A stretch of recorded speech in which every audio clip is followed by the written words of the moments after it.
ത്തിന് ഒരു ദിവസം മാത്രം ബാക്കി നിൽക്കെ ആഘോഷത്തിനായുള്ള അവസാനവട്ട ഒരുക്കത്തിലേക്ക് കടന്നു മലയാളികൾ. സദ്യവട്ടങ്ങളും ഓണക്കോടിയും വാങ്ങാനുള്ള തിരക്കിലേക്ക് കടക്കുമ്പോൾ നാടും നഗരവും ഉത്രാടപ്പാച്ചിലാണ്. വഴിയോര കച്ചവട കേന്ദ്രങ്ങൾ മുതൽ ഓണവിപണികളെല്ലാം സജീവമായി കഴിഞ്ഞിരിക്കുന്നു. തിരുവനന്തപുരം, കൊച്ചി, കോഴിക്കോട് എന്നിവിടങ്ങളിൽ നിന്ന് റിപ്പോർട്ടർമാർ തയ്യാറാണ്. ചാല മാർക്കറ്റിൽ നിന്ന് അജീഷ് ജയകുമാർ ആദ്യം ചേരുന്നു. അജീഷ്, ഉത്രാടപ്പാച്ചിൽ എത്രത്തോളം തിരക്കുണ്ട് അവിടെ? തലസ്ഥാനത്തെ ഉത്രാടപ്പാച്ചിൽ തിരക്ക് മുഴുവൻ കേന്ദ്രീകരിക്കുന്നത് കിഴക്കേക്കോട്ടയിലെ ഈ ചാലക്കമ്പോളത്തിലാണ്. രാവിലെ മുതൽ തന്നെ വസ്ത്രങ്ങളും പച്ചക്കറികളും വീട്ടാവശ്യത്തിനുള്ള സാധനങ്ങളും വാങ്ങാനുള്ള വലിയ തിരക്കാണ് ചാലക്കമ്പോളത്തിൽ അനുഭവപ്പെടുന്നത്. എനിക്ക് പിന്നിൽ കാണുന്നത് പോലെ ഇതുപോലെ വഴിയോര കച്ചവടക്കാർ മുതൽ വലിയ മാളിലുള്ള ആളുകൾ വരെ, കടക്കാർ വരെ വലിയ പ്രതീക്ഷയിലാണ് ഈ ഉത്രാടപ്പാച്ചിൽ ദിനത്തെ കാണുന്നത്. അത്രയധികം തിരക്കാണ് ഈ മേഖലയിൽ അല്ലെങ്കിൽ ഈ പ്രദേശത്ത് അനുഭവപ്പെടുന്നത്. ഏറ്റവും കൂടുതൽ തിരക്ക് അനുഭവപ്പെടുന്നത് ചാലക്കമ്പോളത്തിൽ തന്നെയാണ്. ഒരു തർക്കവുമില്ല. രാവിലെ മുതൽ തന്നെ എല്ലാ കടകളിലും ആളുകൾ അവർക്ക് ആവശ്യമായ സാധനങ്ങൾ വാങ്ങാൻ എത്തിക്കൊണ്ടിരിക്കുന്നത്. ഉച്ചയോട് അടുക്കുമ്പോൾ തന്നെ ഈ ചാലക്കമ്പോളത്തിൽ ആളുകൾക്ക് നിന്ന് തിരിയാൻ പറ്റാത്തത്ര അവസ്ഥയിൽ തിരക്കായി കഴിഞ്ഞു. രാത്രിയാക്കുന്നതോടെ ആ തിരക്ക് കൂടും. ഏറ്റവും സന്തോഷം തരുന്നൊരു കാര്യം, വിലക്കയറ്റം വലിയ രീതിയിൽ ബാധിച്ചിട്ടില്ല എന്നുള്ളതാണ്. പച്ചക്കറികൾക്കും പൂക്കൾക്കും വസ്ത്രങ്ങൾക്കും അടക്കം ന്യായമായ വില അല്ലെങ്കിൽ താങ്ങാനാവുന്ന വില മാത്രമേ ഇത്തവണ മാർക്കറ്റിൽ അനുഭവപ്പെടുന്നുള്ളൂ. അതുകൊണ്ട് തന്നെ സാധാരണ ജനങ്ങളും വലിയ സന്തോഷത്തിലാണ് ഇത്തവണ ഓണം ആഘോഷിക്കുന്നത്. എന്തായാലും ഇതാണ് തിരുവനന്തപുരത്തെ ചാലക്കമ്പോളത്തിലെ ഓണക്കാഴ്ചകൾ, ഉത്രാടക്കാഴ്ചകൾ. ഇനി തിരുവോണത്തെ വരവേൽക്കാനായി മലയാളികൾ വീണ്ടും ഒരുങ്ങുകയാണ്. ഇനി കൊച്ചിയിലെ കാഴ്ചകളിലേക്ക്, അശ്വിനിലേക്ക്. നമ്മളുള്ളത് തൃക്കാക്കരയിലാണ്. തൃക്കാക്കര വാമനമൂർത്തി ക്ഷേത്രത്തിൽ. അവിടെ ഓണാഘോഷത്തിന് വളരെ പേര് കേട്ടതാണ്. സംസ്ഥാനത്ത് തന്നെ ഏറ്റവും പ്രധാനപ്പെട്ട ഓണാഘോഷം നടക്കുന്ന, അല്ലെങ്കിൽ ഓണാഘോഷത്തിന് ഒരു ഭക്തിയുടെ പരിവേഷം കൂടി ലഭിക്കുന്ന ഒരു ക്ഷേത്രം കൂടിയാണ് തൃക്കാക്കര വാമനമൂർത്തി ക്ഷേത്രം. ഓണവുമായി ബന്ധപ്പെട്ട് ഒരുപാട് ഐതിഹ്യങ്ങളും ഈ ക്ഷേത്രത്തിലുണ്ട്. അതിലേറ്റവും പ്രധാനപ്പെട്ടതാണ് ഓണസദ്യ, തൃക്കാക്കര സദ്യ. അതിനുള്ള തയ്യാറെടുപ്പുകൾ അതിൻ്റെ അവസാന ഘട്ടത്തിലാണ്. ഇപ്പോൾ ആദ്യ പന്തിയിലേക്ക് ആളുകൾ എത്തി തുടങ്ങിയിട്ടുണ്ട്. ചേട്ടാ, വർഷങ്ങളായി സദ്യയുടെ ഭാഗമാവാറുള്ള ഉണ്ട് വർഷങ്ങളായിട്ടുള്ളതാണ്. ഇവിടെ തന്നെ തൊട്ടടുത്ത തോപ്പിൽ സദ്യയുടെ പ്രത്യേകതയായിട്ട് നിങ്ങൾ കാണുന്നുണ്ട്. എല്ലാ വിഭവങ്ങളും ഉണ്ട്, ആവശ്യം കൊടുക്കുന്നുണ്ട്. ഇവിടേക്ക് വരുമ്പോൾ ഒരു ഭക്തിയുടെ പരിവേഷം കൂടി കിട്ടുന്നില്ല. അപ്പോൾ അങ്ങനെയാണ് ആളുകളെല്ലാം വളരെ സന്തോഷത്തിൽ കൂടിയാണ് തൃക്കാക്കരയിലെ സദ്യ കഴിക്കുക എന്ന് പറയുന്നത് വലിയൊരു കാര്യം ആയിട്ട് അവർ കാണുന്നു കൂടിയുണ്ട്. എന്തായാലും നമുക്ക് ഇതിൻ്റെ പ്രിപ്പറേഷനിലേക്ക് കൂടി വന്നാൽ ഇതിൻ്റെ അണിയറയിൽ വലിയ ഒരുക്കങ്ങൾ തന്നെയാണ് നടക്കുന്നത്. 20,000-ലധികം ആളുകൾക്കാണ് സദ്യ കൊടുക്കുന്നത്. അത് ഉത്രാട ദിനത്തിലും ഒപ്പം തിരുവോണ ദിനത്തിലുമാണ് പ്രധാനപ്പെട്ട ഈ ചടങ്ങ്, സദ്യ എന്നുള്ള ചടങ്ങ് നടക്കുന്നത്. 90കളുടെ തുടക്കത്തിലാണ് ഈ ഒരു സദ്യ എന്നുള്ള ഒരു ആശയത്തിലേക്ക് എത്തുന്നത്. ആദ്യം അത് ഇവിടെ എത്തുന്ന ആളുകൾക്കാണെങ്കിൽ പിന്നീട് അത് ഒരു ജനകീയ സദ്യയായി മാറുന്നു. ജാതിമത ഭേദമന്യേ ആളുകൾ ഇവിടേക്ക് ഒഴുകിയെത്തുന്ന ഒരു സാഹചര്യമുണ്ട്. ഇപ്പോൾ ഈ സദ്യയുടെ പ്രധാനപ്പെട്ട ആളുകൾ നമുക്കൊപ്പം ചേരുകയാണ്. ചേട്ടാ, എന്തൊക്കെയാണ് ഇവിടുത്തെ ഒരു സദ്യയുമായി ബന്ധപ്പെട്ട പ്രധാനപ്പെട്ട ഐറ്റം? എല്ലാ ഐറ്റവും ഉണ്ട്. നമ്മുടെ സദ്യക്ക് വേണ്ട എല്ലാ ഐറ്റങ്ങളും നമ്മൾ ഇന്നും നാളെ ഉണ്ട്. എത്ര പേർക്ക് സദ്യ കൊടുക്കും? ഇന്ന് ഏതാണ്ട് ഒരു 10,000-15,000 പേര് താഴെ ഉണ്ടാവും. നാളെ 10,000-14,000 പേരുണ്ടാവും. തിരുവോണത്തിനാണ് പ്രധാനപ്പെട്ടതല്ലേ? ഏതാ തിരുവോണം പ്രധാനപ്പെട്ട? എൻ്റെ സദ്യ നമ്മളിപ്പോൾ ഒരു കാറ്ററിങ്ങിൻ്റെ മറ്റേ പ്രകാശ് എന്ന് പറഞ്ഞ പുള്ളിയാണ് ചെയ്യുന്നത്. ബാക്കി ഇവിടുത്തെ ജനങ്ങൾ മൊത്തം. പ്രധാനപ്പെട്ട വിഭവം എന്താ? ഏറ്റവും സ്പെഷ്യലായിട്ട് എന്തെങ്കിലും ഇല്ല, പലരുടെ പായസം, 2 കൂട്ടം പായസം കൊടുക്കണം സദ്യ. എന്തായാലും അങ്ങനെയാണ് തൃക്കാക്കരയിലെ ഓണാഘോഷം ഇങ്ങനെ മുന്നോട്ട് പോകുന്നത്. നേരത്തെ സൂചിപ്പിച്ചതുപോലെ ഈ ക്ഷേത്രത്തിന് ഒരുപാട് ഐതിഹ്യങ്ങളുണ്ട്. മഹാബലിയെയും വാമനെയും ഒക്കെ ഒരേപോലെ ആരാധിക്കുന്ന ക്ഷേത്രം എന്നുള്ള പ്രത്യേകതയൊക്കെ ഇതിനുണ്ട് എന്നുള്ളതാണ് മറ്റൊരു പ്രത്യേകത. സദ്യ കഴിക്കാത്തയാണോ? എല്ലാ വർഷം വരാറുണ്ടോ? ആദ്യമായിട്ടാണ് സദ്യ കഴിക്കുമ്പോൾ ഒരു ഫീല് വളരെ നാൾ ആഗ്രഹിച്ചിരുന്ന ഒരു സദ്യയാണ്. നമുക്ക് ഇന്നാണ് കഴിക്കാൻ ഭാഗ്യം കിട്ടിയത്. എന്നായിരുന്നേ? ഇവിടെ വാഴക്കാല.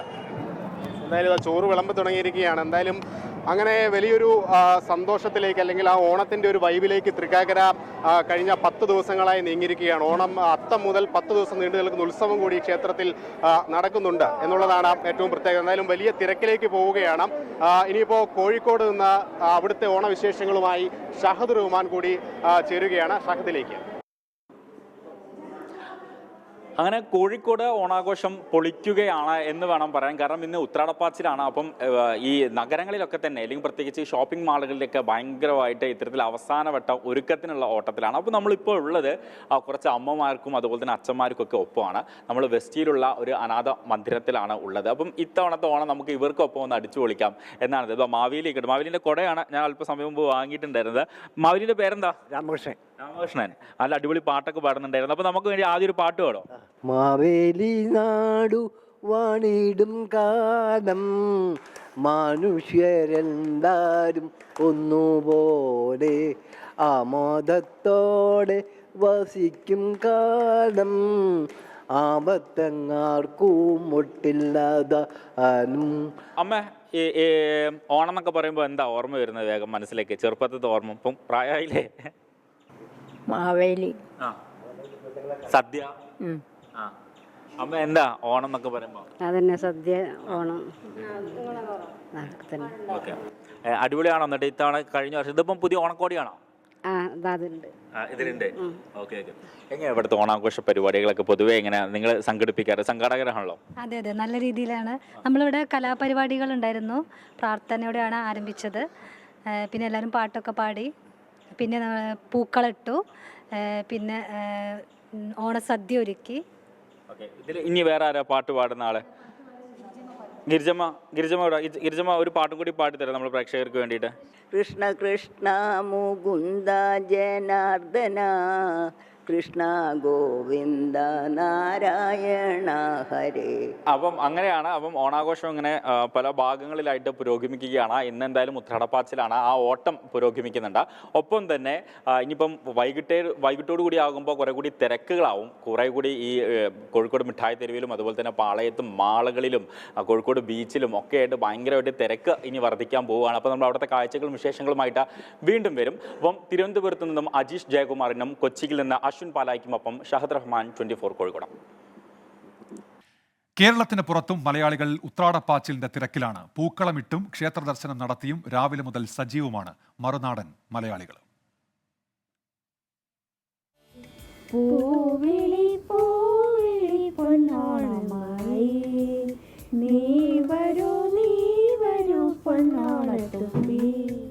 മലയാളിയുള്ളയിടത്തെല്ലാം ഓണം. അത് കേരളത്തിൽ നിന്ന് കാതമെത്ര അകലെയെങ്കിലും. സ്ഥിരം വിപണികൾക്ക് പുറമെ മലയാളി സമാജങ്ങളുടെ നേതൃത്വത്തിൽ ഇത്തവണ ഓണച്ചന്തകളും സജീവം. ഇവിടെ കേരളത്തിലെ എല്ലാ വിഭവങ്ങളും അവൈലബിൾ ആണ്. വളരെ മിതമായ വിലയ്ക്ക് മാർക്കറ്റിനാക്കുകയാണെങ്കിൽ 20% കുറവായിട്ടാണ് നമ്മൾ കൊടുക്കുന്നത്.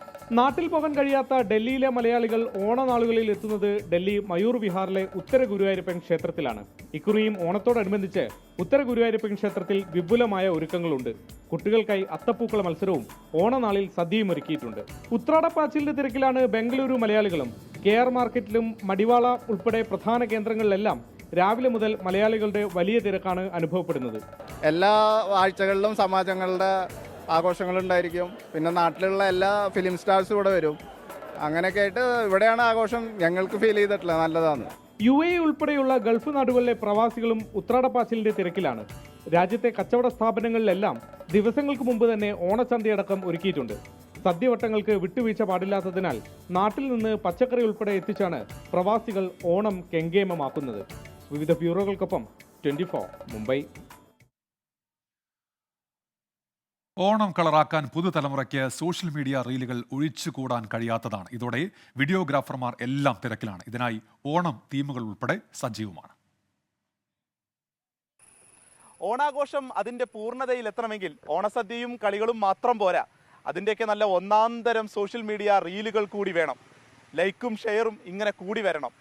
ഈ കൽപ്പകഞ്ചേരിയിൽ അങ്ങനെ ഓണാഘോഷത്തിൻ്റെ റീലുകൾ ഉണ്ടാക്കുന്നത് തകൃതിയായി നടക്കുന്നുണ്ട്. ആ കാഴ്ചകളിലേക്ക്.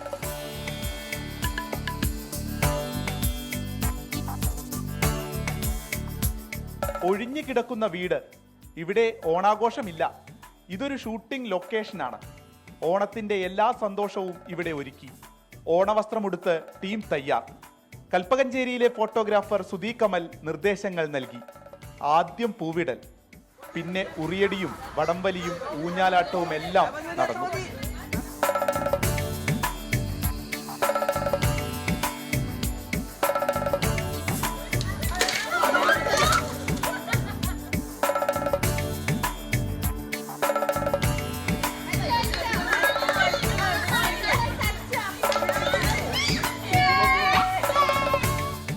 ഓണപ്പാട്ടുകളും ചേർത്തുള്ള റീലുകൾ ട്രെൻഡാണ് ഇന്ന്. ക്ലാസ് റീലുകൾ, ഹോസ്റ്റലിൽ നിന്നുള്ള സുഹൃത്തുക്കളുടെ റീലുകൾ, സിംഗിൾ വീഡിയോ എന്നിങ്ങനെ പോകുന്നു വിശേഷം. 3000 രൂപ മുതൽ തുടങ്ങുന്ന പാക്കേജുകളാണ്. വസ്ത്രങ്ങളും ലൊക്കേഷൻ സെറ്റുകളും തീം പ്രകാരമാണെങ്കിൽ മാറ്റം വരും. അവർക്ക് ഈ സ്റ്റാറ്റസ് ഇടാൻ, സ്റ്റോറി വെക്കാൻ, ഇൻസ്റ്റഗ്രാമിലൊക്കെ പോസ്റ്റ് ചെയ്യാനൊക്കെ വേണ്ടിയിട്ട് കുറേ ഫോട്ടോസും വീഡിയോസൊക്കെ വേണം. ഇപ്പോൾ അവരുടെ ഒരു മൈൻഡ് അങ്ങനെയല്ലോ, ഓണം ആഘോഷിച്ചെന്ന് നമ്മളെല്ലാവരും കാണിക്കുക, അത് ഷെയർ ചെയ്യുക, അങ്ങനെയൊക്കെയുള്ളൂ അവരുടെ സന്തോഷങ്ങൾ. ഇപ്പോൾ അവർക്ക് ഇവിടെ ഓണത്തിൻ്റെ ഒരു ആംബിയൻസ് തന്നെ നമ്മൾ സെറ്റ് ചെയ്യും. ഊഞ്ഞാൽ, വീടൊക്കെ അലങ്കരിച്ച് അവർ ചിലപ്പോൾ അവരുടെ ആവും ലൊക്കേഷനൊക്കെ പറഞ്ഞു തരിക. 30-ലേറെ റീലുകൾ ഇതിനോടകം എടുത്തു കഴിഞ്ഞു.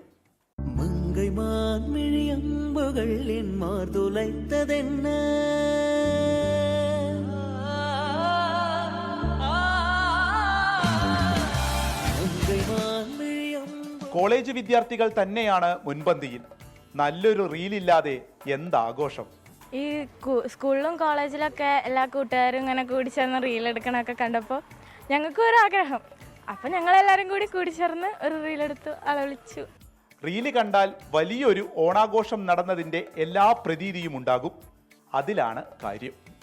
ഇനി പറയുന്നത് റീലല്ല, റിയലാണ്. 24ന്റെ എല്ലാ പ്രേക്ഷകർക്കും ഞങ്ങൾ ഈ ടീമിന്റെ ഹാപ്പി ഓണം. LDF കൺവീനർ സ്ഥാനത്ത് നിന്ന് നീക്കിയ ശേഷം മുഖ്യമന്ത്രി പിണറായി വിജയനുമായി കൂടിക്കാഴ്ച നടത്തി CPIM കേന്ദ്ര കമ്മിറ്റി അംഗം EP ജയരാജൻ. ഡൽഹിയിലെ കേരള ഹൗസിലായിരുന്നു കൂടിക്കാഴ്ച. സാധാരണ കൂടിക്കാഴ്ചയാണ് നടന്നത് എന്ന് EP ജയരാജൻ പ്രതികരിച്ചു. രാവിലെ 9 മണിയോടെയാണ് EP ജയരാജൻ മുഖ്യമന്ത്രി പിണറായി വിജയനുമായി കൂടിക്കാഴ്ച നടത്തിയത്. കേരള ഹൗസിലായിരുന്നു കൂടിക്കാഴ്ച.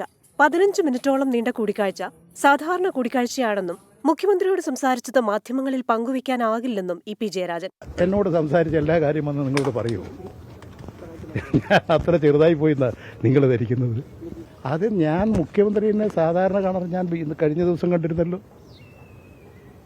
ഞാൻ ആരെയും കാണാത്തത്. നിങ്ങളിത് ഈ തെറ്റായി വ്യാഖ്യാനിക്കാതിരിക്കൂ. നിങ്ങൾ കാണേണ്ട ഒരു കാര്യം, ഞങ്ങളൊരു പാർട്ടി കുടുംബത്തിലെ അംഗങ്ങളാണ്. ഞങ്ങളെല്ലാം തമ്മിൽ വലിയ സ്നേഹവും ബഹുമാനവും ഉള്ളവരാണ്. രാഷ്ട്രീയം അതിന്റേതായ വേദിയിൽ ചർച്ച ചെയ്യാം. സീതാറാം യെച്ചൂരിയുടെ ഓർമ്മകളാണ് ഇപ്പോൾ മനസ്സിലെന്നും EP കൂട്ടിച്ചേർത്തു. LDF കൺവീനർ സ്ഥാനത്ത് നിന്ന് നീക്കിയതിനു പിന്നാലെ CPIM സംസ്ഥാന സെക്രട്ടേറിയറ്റ് യോഗത്തിൽ നിന്നും ചടയൻ ഗോവിന്ദൻ അനുസ്മരണ ചടങ്ങിൽ നിന്നും EP വിട്ടുനിന്നിരുന്നു. കഴിഞ്ഞ സംസ്ഥാന സെക്രട്ടേറിയറ്റ് യോഗത്തിൽ വെച്ചാണ് കൺവീനർ സ്ഥാനത്ത് നിന്ന് EPയെ മാറ്റിയത്. 24 ഡൽഹി. ദിനേശ് കരിപ്പാട് പറയുന്നുണ്ട്, അവരുടെ പുത്തൻപുരയിൽ കുടുംബത്തിന് ഓണാഘോഷം വിട്ടുന്നാൾ തിങ്കളാഴ്ചയാണ്. 24 നിന്ന് എല്ലാവരും വരണം എന്ന് പറയുന്നുണ്ട്. അപ്പോൾ അത് ആഘോഷങ്ങൾ നന്നായിട്ട് തന്നെ നടക്കട്ടെ, അത് കളറാകട്ടെ എന്ന് നമ്മൾ ആശംസിക്കുകയാണ്. ഗർഭസ്ഥ ശിശുവും മാതാവും മരിച്ച സംഭവത്തിൽ കോഴിക്കോട് അത്തോളി മലബാർ മെഡിക്കൽ കോളേജിനെതിരെ കുടുംബം രംഗത്തെത്തി. നരഹത്യയ്ക്ക് കേസെടുക്കണമെന്ന് മരിച്ച അശ്വതിയുടെ ഭർത്താവ് ആവശ്യപ്പെട്ടു. കുടുംബത്തിന്റെ പരാതിയിൽ അസ്വാഭാവിക മരണത്തിന് അത്തോളി പോലീസ് കേസെടുത്തു. അത്തോളി മലബാർ മെഡിക്കൽ കോളേജിൽ പ്രവേശിപ്പിച്ച എഗരൂൽ സ്വദേശി അശ്വതിയുടെ ഗർഭസ്ഥ ശിശു കഴിഞ്ഞ വ്യാഴാഴ്ചയാണ് മരിച്ചത്. ഗുരുതരാവസ്ഥയിലായിരുന്ന അശ്വതിയെ കോഴിക്കോട്ടെ ആശുപത്രിയിലേക്ക് മാറ്റിയെങ്കിലും ഇന്നലെ ഉച്ചയോടെ മരിച്ചു. മലബാർ മെഡിക്കൽ കോളേജിലെ ഡോക്ടേഴ്സിന്റെ അനാസ്ഥയാണ് 2 മരണങ്ങൾക്കും കാരണമെന്നാണ് കുടുംബത്തിന്റെ ആരോപണം. ഡോക്ടേഴ്സിനെതിരെ നരഹത്യയ്ക്ക് കേസെടുക്കണമെന്ന് അശ്വതിയുടെ ഭർത്താവ് വിനോദ് 24നോട് പറഞ്ഞു. 2 കണ്ടത് എനിക്ക് പറയാനുള്ളത്, എനിക്ക് രണ്ടാളെ നേരെയാണ് എനിക്ക് ആരോപണമുള്ളത്. ഇത് ഒന്ന് എൻ്റെ വൈഫിനെ കാണിച്ച doctor, OP doctor Prajisha doctor, പിന്നെ അവിടെ നിൽക്കുന്ന ഡ്യൂട്ടി ഡോക്ടർ എന്ന് പറഞ്ഞ ഈ ജാസ്മിൻ നരഹത്യക്ക് കേസെടുക്കണം. അത് കേസെടുക്കണം എന്ന് പറഞ്ഞ് തന്നെയാണ് കൊടുത്ത്. അത് അവർ FIR ചേർത്തിക്ക്. ആശുപത്രിക്കെതിരെ മുൻപും പല ആരോപണങ്ങളും ഉയർന്നിരുന്നതായി നാട്ടുകാർ പറയുന്നു. ഇപ്പോൾ നിലവിൽ ഞങ്ങൾ ഇന്നലെ അവിടെ പോയ സമയത്ത് 2 മണിയോടെ സമയത്താണ് അവിടെ 1 മണിയോടെ സമയത്ത് അവിടെ പോകുന്നത്. അവിടുത്തെ ഭാരവാഹികളുമൊക്കെ ഞങ്ങൾ ഡോക്ടേഴ്സും അതേപോലെ മാനേജ്മെൻറ്റും ഒക്കെ സംസാരിച്ച സമയത്ത് മറ്റേ മൈത്ര ഹോസ്പിറ്റലിലേക്ക് പോകാമെന്ന് പറയുന്നുണ്ട്. മൈത്ര ഹോസ്പിറ്റലിലേക്ക് പോകാമെന്ന് പറയുന്നതിൻ്റെ കാരണം ഇവരെന്നെ എക്സ്പെൻസ് എടുത്തോളാമെന്നും ഞങ്ങൾ തന്നെ നോക്കിക്കോളാം എന്ന് പറയുന്നുണ്ടെങ്കിൽ എന്തെങ്കിലും അവരടുത്ത് വീഴ്ച പറ്റാണ്ട് അവരത് സമ്മതിക്കില്ലല്ലോ. അതിനുശേഷം ഞങ്ങൾ എത്തുന്നതിൻ്റെ മുന്നേ 11 മണിയോടെ സമയത്ത് മൈത്ര ഹോസ്പിറ്റലിലെ വണ്ടി അവിടെ എത്തിയിട്ടുണ്ട്. അപ്പോൾ ഇതൊരു മനഃപൂർവ്വം അറിയുന്ന രൂപത്തിലേക്കാണ്. ഞങ്ങൾ പോലീസിന് പരാതി കൊടുത്ത സമയത്ത് നരഹത്യയ്ക്ക് കേസെടുക്കണം തന്നെയാണ്. ജാസ്മിൻ ഡോക്ടർ ഉൾപ്പെടെയുള്ള ആളുകൾക്ക് നരഹത്യയ്ക്ക് കേസെടുക്കണം എന്നുള്ള തീരുമാനത്തിലാണ് ഞങ്ങൾ നാട്ടുകാർ ഉറച്ചു നിൽക്കുന്നത്. കുടുംബത്തിന്റെ പരാതിയിൽ അസ്വാഭാവിക മരണത്തിന് അത്തോളി പോലീസ് കേസെടുത്തു. അതിനിടെ ആരോപണങ്ങളെല്ലാം നിഷേധിക്കുകയാണ് ആശുപത്രി അധികൃതർ. 24 കോഴിക്കോട്. അടുത്തൊരു വാർത്തയിലേക്കാണ്. കൊച്ചിയിൽ നടിയെ ആക്രമിച്ച കേസിന്റെ വാദം പൂർത്തിയായി. അവസാന സാക്ഷിയായ അന്വേഷണ ഉദ്യോഗസ്ഥൻ ബൈജു പൗലോസിന്റെ വിസ്താരം എറണാകുളം പ്രിൻസിപ്പൽ സെഷൻസ് കോടതിയിൽ പൂർത്തീകരിച്ചു. നവംബറിൽ ഈ കേസിൽ വിധിയുണ്ടാകുമെന്നാണ് പ്രതീക്ഷ. 2017 നവംബറിൽ കുറ്റപത്രം സമർപ്പിച്ച കേസിൽ 2020 ജനുവരി 30-നാണ് വിചാരണ ആരംഭിച്ചത്.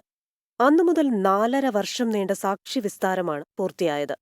ആകെ 261 സാക്ഷികളെ കേസിൽ വിസ്തരിച്ചു. 1600 രേഖകൾ കേസിൽ കൈമാറി. 100 ദിവസത്തോളം നീണ്ടുനിന്ന വിചാരണയിൽ അന്വേഷണ ഉദ്യോഗസ്ഥൻ ബൈജു പൗലോസിന്റെ വിസ്താരവും കഴിഞ്ഞതോടെയാണ് വാദം പൂർത്തിയായത്. ഇനി പ്രതികൾക്ക് പറയാനുള്ളത് കേൾക്കാൻ ഈ മാസം 26 മുതൽ അവസരം നൽകും. ക്രിമിനൽ നടപടിച്ചട്ടം 313 പ്രകാരം പ്രതിഭാഗത്തിന് പറയാനുള്ളതുകൂടി കേട്ട ശേഷം നവംബറിൽ എറണാകുളം പ്രിൻസിപ്പൽ സെഷൻസ് ജഡ്ജ് ഹണിയം വർഗീസ് വിധി പറഞ്ഞേക്കും. 2017 ഫെബ്രുവരി 17-നാണ് അങ്കമാലിയിൽ വെച്ച് ഓടുന്ന വാഹനത്തിൽ യുവനടി ആക്രമണത്തിനിരയായത്. ആദ്യഘട്ടത്തിൽ പ്രതി ചേർക്കാതിരുന്ന നടൻ ദിലീപിനെ ഗൂഢാലോചന ആരോപിച്ച് തെളിവുകളുടെ അടിസ്ഥാനത്തിൽ 2017 ജൂലൈ 10-നാണ് അറസ്റ്റ് ചെയ്തത്. 86 ദിവസത്തിനു ശേഷമാണ് ദിലീപിന് ജാമ്യം ലഭിക്കുന്നത്. ഹേമ കമ്മിറ്റി റിപ്പോർട്ടിന്റെയും തുടർ വിവാദങ്ങളുടെയും പശ്ചാത്തലത്തിൽ നടിയെ ആക്രമിച്ച കേസിലെ കോടതി വിധി ഏറെ നിർണായകമാണ്. 24 കൊച്ചി. അപ്പോൾ കേരളത്തെ പിടിച്ചുകുലുക്കിയ കേസാണ് ഇത്. ഇതിന്റെ പ്രോസിക്യൂഷൻ വിസ്താരമാണ് പൂർത്തിയായിരിക്കുന്നത്. ഈ മാസം 26 മുതൽ പ്രതിഭാഗം വിസ്താരം ആരംഭിക്കും. കേസിന്റെ നാൾവഴികൾ നോക്കാം. 2017 ഫെബ്രുവരി 17-നാണ് അങ്കമാലി അത്താണിക്ക് സമീപം ഓടിക്കൊണ്ടിരുന്ന കാറിൽ യുവനടി ആക്രമിക്കപ്പെട്ടത്. ഫെബ്രുവരി 23-ന് കേസിലെ മുഖ്യപ്രതി പൾസർ സുനി അറസ്റ്റിലായി. ആദ്യഘട്ടത്തിൽ പ്രതി ചേർക്കാതിരുന്ന നടൻ ദിലീപിനെ തെളിവുകളുടെ അടിസ്ഥാനത്തിൽ ജൂലൈ 10-ന് അറസ്റ്റ് ചെയ്തു. പിന്നാലെ ദിലീപിനെ താരസംഘടനയായ അമ്മയിൽ നിന്ന് പുറത്താക്കി. 85 ദിവസത്തിനു ശേഷം 8-ാം പ്രതിയായ ദിലീപിന് ജാമ്യം ലഭിച്ചു. ദിലീപും പൾസർ സുനിയും ഉൾപ്പെടെ കേസിലാകെ 15 പ്രതികൾ. ആക്രമിക്കപ്പെട്ട നടിയോട് ദിലീപിന് മുൻ വൈരാഗ്യമുണ്ടായിരുന്നുവെന്നും ഇതേ തുടർന്നാണ് കൃത്യം ആസൂത്രണം ചെയ്ത് നടപ്പാക്കിയതെന്നുമാണ് അന്വേഷണ സംഘത്തിന്റെ കണ്ടെത്തൽ. കേസിൽ 2017 നവംബറിൽ കുറ്റപത്രം സമർപ്പിച്ചു. 2020 ജനുവരി 30-ന് വിചാരണ ആരംഭിച്ചു. 4.5 വർഷം കൊണ്ടാണ് സാക്ഷി വിസ്താരം പൂർത്തിയായത്. ആകെ 261 സാക്ഷികളെ വിസ്തരിച്ചു. 1600 രേഖകളാണ് തെളിവിനായി ഹാജരാക്കിയത്. ആദ്യം ദിലീപിനെതിരായ മൊഴി നൽകിയ ചില താരങ്ങൾ പിന്നീട് മൊഴി മാറ്റിയതുൾപ്പെടെ നിരവധി വിവാദങ്ങളും കേസിന്റെ തുടർച്ചയായി ഉണ്ടായി. വിചാരണ കോടതിയുടെ വിശ്വാസ്യത ചോദ്യം ചെയ്ത് അതിജീവിത തന്നെ രംഗത്തെത്തിയിരുന്നു. ഏറെ ചർച്ചയായ ഈ കേസാണ് സിനിമാ മേഖലയിലെ പ്രശ്നങ്ങളെക്കുറിച്ച് പഠിക്കാൻ ഹേമ കമ്മിറ്റിയെ നിയമിക്കാൻ സർക്കാരിനെ പ്രേരിപ്പിച്ചത്. Research desk 24. എല്ലാ പ്രേക്ഷകർക്കും ഒരിക്കൽ കൂടി ഗുഡ് ആഫ്റ്റർനൂണിലേക്ക് സ്വാഗതം. കോഴിക്കോട്ടെ വ്യവസായി മാമിയുടെ തിരോധാന കേസിൽ ഗുരുതര വീഴ്ച വരുത്തി കോഴിക്കോട് കമ്മീഷണറും മുൻ മലപ്പുറം എസ്പിയും. കേസിന്റെ റിപ്പോർട്ടുകൾ ADGP MR അജിത് കുമാർ വഴി അയക്കരുത് എന്ന DGPയുടെ നിർദ്ദേശം ഇരുവരും അവഗണിച്ചു. DGPയുടെ വിലക്കുണ്ടായിട്ടും ഫയൽ ADGP MR അജിത് കുമാറിന് അയച്ചു നൽകി. മാമി തിരോധാനത്തിൽ ADGP MR അജിത് കുമാറിന് പങ്കുണ്ടെന്നായിരുന്നു PV അൻവർ MLAയുടെ വെളിപ്പെടുത്തൽ. ഇതിന് പിന്നാലെയാണ് മാമി തിരോധാന കേസിന്റെ അന്വേഷണ പുരോഗതി റിപ്പോർട്ടുകൾ ആരോപണ സ്ഥാനത്ത് നിൽക്കുന്ന ADGP MR അജിത് കുമാർ വഴി പോലീസ് ആസ്ഥാനത്തേക്ക് അയക്കരുതെന്ന് DGP ഷേഖ് ദർവേഷ് സാഹിബ് നിർദ്ദേശം നൽകിയത്. DIG വഴി റിപ്പോർട്ടുകൾ അയക്കാനായിരുന്നു ഇരുവർക്കുമുള്ള നിർദ്ദേശം. എന്നാൽ മലപ്പുറം മുൻ SP S ശശിധരനും കോഴിക്കോട് കമ്മീഷണർ T നാരായണനും DGPയുടെ വിലക്ക് ലംഘിച്ച് ADGP MR അജിത് കുമാർ വഴി തന്നെ ഫയലുകൾ അയച്ചു. ഇത് പലതവണ ആവർത്തിച്ചു. ഈ നടപടിയിൽ DGP കടുത്ത അതൃപ്തിയിലാണ്. നിർദ്ദേശം അവഗണിച്ചത് സംബന്ധിച്ച് SP S ശശിധരനോടും കോഴിക്കോട് കമ്മീഷണർ T നാരായണനോടും വിശദീകരണം തേടാൻ DGP ഷേഖ് ദർവേഷ് സാഹിബ് നിർദ്ദേശം നൽകി. കേസിന്റെ അന്വേഷണ പുരോഗതി ആരോപണ വിധേയനായ ഉദ്യോഗസ്ഥൻ വിലയിരുത്തുന്നതിലെ അസ്വാഭാവികത ഒഴിവാക്കാനുള്ള DGPയുടെ നീക്കമാണ് അട്ടിമറിക്കപ്പെട്ടത്. 24 തിരുവനന്തപുരം. അടുത്തൊരു റിപ്പോർട്ടിലേക്ക്. കൊച്ചി മെട്രോ റെയിൽ ലിമിറ്റഡിന്റെ MD-ആയി ലോക്നാഥ് ബെഹ്റ തുടരും. കൊച്ചി വാട്ടർ മെട്രോ ഉൾപ്പെടെ നിർണായക ഘട്ടത്തിലാണെന്നും കാലാവധി നീട്ടണമെന്നും ആവശ്യപ്പെട്ട് ലോക്നാഥ് ബെഹ്റ സർക്കാരിന് കത്ത് നൽകിയിരുന്നു. ഇതിന് പിന്നാലെയാണ് കാലാവധി നീട്ടി നൽകി ഉത്തരവിറക്കിയത്.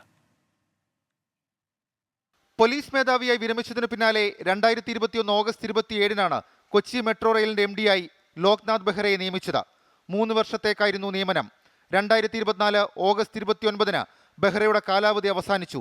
ഇതിനിടെ കൊച്ചി മെട്രോ റെയിൽ പദ്ധതിയുടെ 2ാം ഫേസും കൊച്ചി വാട്ടർ മെട്രോ പ്രൊജക്റ്റും നിർണായക ഘട്ടത്തിലാണെന്ന് ചൂണ്ടിക്കാട്ടി ബെഹ്റ സർക്കാരിന് കത്ത് നൽകി. 1 വർഷം കൂടി കാലാവധി നീട്ടണമെന്നായിരുന്നു ആവശ്യം. ആവശ്യം അംഗീകരിച്ച ഗതാഗത സെക്രട്ടറി കാലാവധി നീട്ടി ഉത്തരവിറക്കി. 2025 ഓഗസ്റ്റ് 29 വരെ ലോക്നാഥ് ബെഹ്റ കൊച്ചി മെട്രോ റെയിൽ ലിമിറ്റഡിന്റെ MD ആയി തുടരും. 24 തിരുവനന്തപുരം. ഓണനാളിൽ യാത്രക്കാരെ വലച്ച് air India express Delhi Kochi air India വിമാനം പുറപ്പെട്ടത് 12 മണിക്കൂർ വൈകിയാണ്. ഓണം ആഘോഷിക്കാൻ നാട്ടിലേക്ക് പുറപ്പെട്ട മലയാളികളാണ് ദുരിതത്തിൽ ആയത്. കഴിഞ്ഞ ദിവസം രാത്രി 8:55 പുറപ്പെടേണ്ട എയർ ഇന്ത്യ എക്സ്പ്രസ് ആണ് വൈകിയത്. 1 മണിയോടെ വിമാനം പുറപ്പെടുമെന്ന് ആദ്യത്തെ അറിയിപ്പ്. എന്നാൽ വീണ്ടും അനിശ്ചിതത്വം. പിന്നാലെ വിമാനം 6 മണിയോടെ പുറപ്പെടുമെന്നായി അധികൃതർ. ഇതോടെ കുട്ടികളടക്കമുള്ള നിരവധി യാത്രക്കാർ വലഞ്ഞു. ഓണനാളുകളിൽ നാട്ടിലേക്ക് എത്താൻ കാത്തിരിക്കുന്നവരായിരുന്നു യാത്രക്കാരിൽ അധികവും.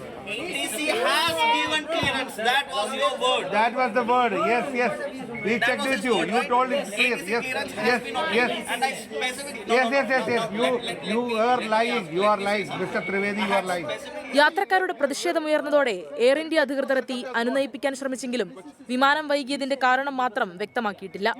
ഭക്ഷണമോ മറ്റ് സൗകര്യമോ അധികൃതർ നൽകിയിരുന്നില്ലെന്നും യാത്രക്കാർ പറഞ്ഞു. ഓരോ തവണ ഒരു സമയം മാറ്റി മാറ്റി പറയുന്നതല്ലാതെ നമുക്ക് വേണ്ട ഒരു സൗകര്യവും ഒരു ചായ പോലും തന്നിട്ടില്ല. അവർ പറയുന്ന സാധനം വേണമെങ്കിൽ ഇന്നടുത്ത് കിട്ടും, അവിടെ പോയി വാങ്ങിച്ചോണം. അതിൻ്റെ ഇടയ്ക്ക് ഗേറ്റ് 4 തവണ തലങ്ങും വിലങ്ങും മാറ്റി. ഒടുവിൽ 12 മണിക്കൂർ നീണ്ട കാത്തിരിപ്പിന് ശേഷം വിമാനം പുറപ്പെട്ടു. സാധാരണ ദിവസങ്ങളിലേതിനേക്കാൾ കൂടുതൽ തുക മുടക്കിയാണ് പലരും ഓണനാളുകളിൽ നാട്ടിലേക്കെത്താൻ ടിക്കറ്റ് എടുത്തിരുന്നത്. 24 ഡൽഹി. അനുവദിച്ച സമയം കഴിഞ്ഞും ബിവറേജസിൽ നിന്ന് മദ്യം വാങ്ങിയ പോലീസുകാരുടെ ദൃശ്യങ്ങൾ പകർത്തിയ നാട്ടുകാർക്ക് മർദ്ദനമെന്ന പരാതി വരുന്നു. മലപ്പുറം എടപ്പാൾ കണ്ടനകം ബിവറേജസിലാണ് ഈ സംഭവം. ചങ്ങരംകുളം സ്റ്റേഷനിലെ പോലീസ് ഉദ്യോഗസ്ഥരാണെന്ന് പറഞ്ഞായിരുന്നു മർദ്ദനം. ഒരു 9-9 സമയത്ത് 2 പേര് അവിടെ ബിവറേജ് അടച്ചതിന് ശേഷം അവിടെ മദ്യം വന്ന് ഗേറ്റ് വഴി മദ്യം വന്ന് കണ്ടു. ഞാനത് വീഡിയോ എടുത്തപ്പോൾ അവരെന്നെ എന്നോട് ചോദിച്ചു എന്താണ് വീഡിയോ എടുത്തു. ഞങ്ങൾ കാണാൻ പോലീസ് സ്റ്റേഷനിലെ ആൾക്കാരെ വേണ്ടത് എന്നെ മർദ്ദിക്കേണ്ടത്. എനിക്കിപ്പോൾ ശരീരം മൊത്തം വേദനയാണ്. കാരണം 9 മണിക്ക് ശേഷം മദ്യം കൊടുക്കുന്നത് അത് തെറ്റാണ്. അത് കളവ് മുതലാണത്. അങ്ങനെ സംഭവം ഉണ്ടായത്. എനിക്ക് ശരീരം മൊത്തം വേദനയാണ്. 2 പോലീസുകാരുണ്ടായിരുന്നു, അവരെന്നെ മർദ്ദിച്ചു. സമീർ ബിൻ കരീമുണ്ട് ഇപ്പോൾ വിശദാംശങ്ങളുമായി മലപ്പുറത്ത് നിന്ന്. സമീർ, അത് എന്താണ് സംഭവിച്ചത്? എന്താണ് അദ്ദേഹം പറയുന്നത് പരാതിയായി? ഉന്മേഷ്, ഇന്നലെ രാത്രി 9 മണിക്ക് ശേഷമാണ് സംഭവം ഉണ്ടാകുന്നത്. ഈ കണ്ടനകത്തുള്ള ബിവറേജ് ഔട്ട്ലെറ്റിൽ 2 പോലീസുകാർ ഇവിടുത്തെ ആളുകളുടെ അടുത്ത് നിന്ന് സംസാരിക്കുന്നതും ഒപ്പം തന്നെ പിന്നീട് പോകുന്നതുമായ ദൃശ്യങ്ങളാണ് നമ്മൾ കാണുന്നത്. ഈ ദൃശ്യങ്ങൾ ചിത്രീകരിക്കുന്നതിന് വേണ്ടി യുവാവ് ദൃശ്യം ചിത്രീകരിക്കുകയായിരുന്നു. ആ സമയത്ത് ദൃശ്യങ്ങൾ ചിത്രീകരിച്ച് ചോദ്യം ചെയ്തുകൊണ്ട് ഈ സുനീഷ് എന്ന് പറയുന്ന യുവാവിനെ 2 പോലീസുകാർ മർദ്ദിച്ചു എന്നുള്ളതാണ് ഇയാളുടെ പരാതിയിൽ പറയുന്നത്. ഈ പരാതിക്കാരൻ ചൂണ്ടിക്കാണിക്കുന്നത് അനുവദിച്ച സമയത്തിന് 9 മണിക്ക് ശേഷവും ഈ മദ്യം വാങ്ങുന്നത് പകർത്തിയതിനാണ് മർദ്ദിച്ചത് എന്നുള്ളതാണ് ഈ യുവാവിന്റെ പരാതിയിൽ ചൂണ്ടിക്കാണിക്കുന്നത്. എന്നാൽ പോലീസുമായി ബന്ധപ്പെട്ട് വ്യക്തമാക്കുന്നത് തന്റെ സുഹൃത്ത്. ശരി സമീർ, ഇത്തരത്തിലൊരു പരാതിയാണ് ഈ ഘട്ടത്തിൽ ഉയരുന്നത്. സമീർ ബിൻ കരീമാണ് വിശദാംശങ്ങൾ നൽകിയത്. ISL എല്ലാം കടുത്ത എതിരാളികളാണെന്നും എന്നാൽ ആരെയും ഭയമില്ലെന്നും ചെന്നൈയിൻ FC പരിശീലകൻ ഓവൻ കോയൽ. ചെന്നൈയിൻ ഇത്തവണ 3ാം കിരീടം നേടുമെന്നാണ് പ്രതീക്ഷയെന്ന് അദ്ദേഹം 24നോട് പറഞ്ഞു. ചെന്നൈ ടീമിന്റെ പരിശീലകൻ ഓവൻ കോയൽ ഇപ്പോൾ 24നൊപ്പം ചേർന്നു. Hi Owen, good to see you. Last season you finished 6th, but looking for a fresh start. Yeah, I think we obviously finished very strongly last year. It's a big job, obviously, coming back to the club, but we want to build a team this year that can be competitive. So obviously looking for a better start and finish as strongly as we did. And if we did, we'll give ourselves a chance of having a very successful season. How is your preparations and pre-season? Yeah, it's been good. The boys have been working hard to get themselves physically ready and mentally ready for a great season against some very, very good opponents, some wonderful teams, some big clubs. But we're looking forward to it. We have a fantastic fan base. We want to try and put a smile on the fans' faces. About your new signings? Yeah, well, I'm excited about our young Indian signings. You know, to sign Kian Nazri, Namte, Gurkharat, you know, some wonderful young players and a good mix of experience as well with our foreigners. Hopefully you will get 3rd title this season. Well, it won't be through lack of effort. There's some very good opponents, I have to say that. So we're very respectful of everybody, but we don't fear anybody. We'll be brave, we'll try to win games, and if you win enough of them, then you get a chance of being successful. Okay, thank you. All the ball for nice job.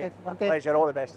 Take care. Owen കോയലാണ് 24നൊപ്പം സംസാരിച്ചത്. പുതിയ സീസണെ കുറിച്ച് സംസാരിക്കുകയായിരുന്നു. ഒപ്പം തന്നെ 3ാം കിരീടം ഇത്തവണ നേടാമെന്ന പ്രതീക്ഷയാണ് ഓവൻ കോയൽ 24മായി പങ്കുവച്ചത്. കൊച്ചിയിൽ നിന്ന് അധീഷിനൊപ്പം അനിൽ വാസുദേവ്, 24. ഇനി ഇന്നത്തെ സ്വർണ്ണവിലയാണ്. ഇന്നത്തെ സ്വർണ്ണനിരക്ക് സമർപ്പിക്കുന്നത് സ്പർശ ഗോൾഡ് ആൻഡ് ഡയമണ്ട്സ്. ഫിജിറ്റലാകൂ ഇനി സ്പർശയോടൊപ്പം.